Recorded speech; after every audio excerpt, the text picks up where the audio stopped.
It's Sunday, the 9th of October, and I'm in my bed right now with my laptop on my lap, writing the story for this video.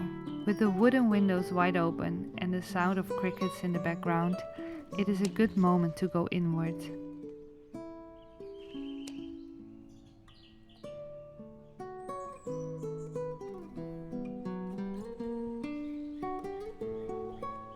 The days here are getting fresher, and the smell in the air reminds me of spring. Although it's officially autumn in Sicily, the fresh air, the moisty grass underneath my feet in the morning, seeing butterflies and birds everywhere and witness how yellow fields miraculously turn into lush green hills, really gives me the feeling of spring.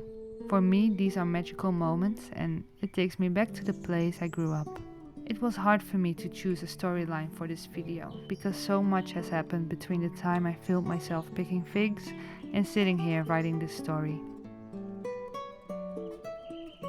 Halfway the process, I returned home to be with my family. On Tuesday morning, the 13th of September, I received a phone call of my mother that my grandmother passed away, and I could not believe what I had heard.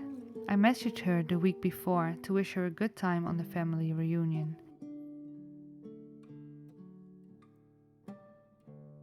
She was very dear to me, especially since I returned after traveling for a year. We grew closer as I paid her more spontaneous visits.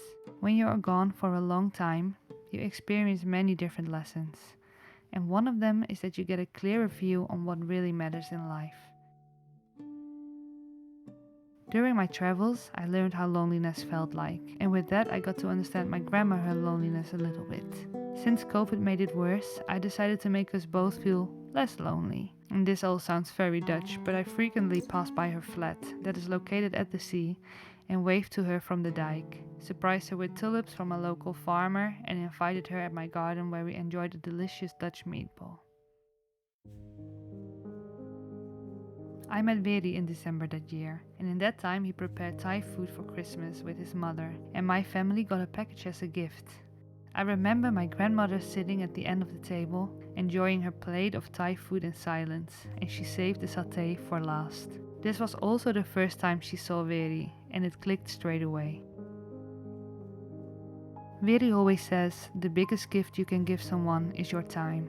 And although I know I could have spent more time with her and sent her messages more frequently, everything I did from my heart. And I'm happy to remember her beautiful smile, which she gave me every time we saw each other.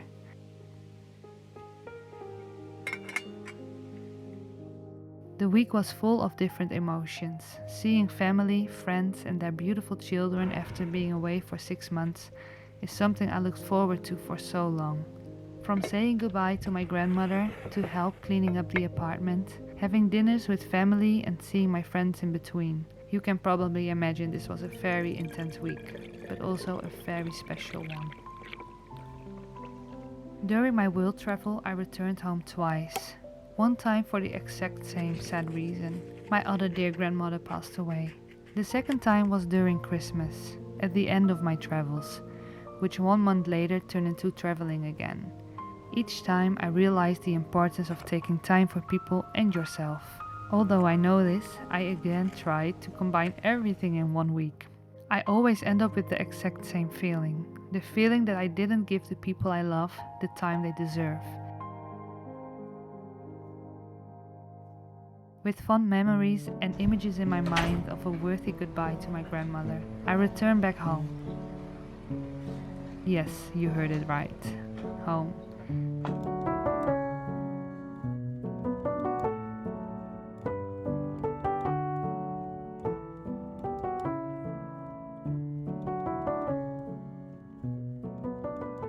Arriving at Catania airport, we directly immersed ourselves in Sicilian cuisine. After a quick but delicious bite, we stepped into the bus and drove to the south, to Casa Don Ignazio. Looking out of the window, we see the Ionian Sea. It's with us the whole journey.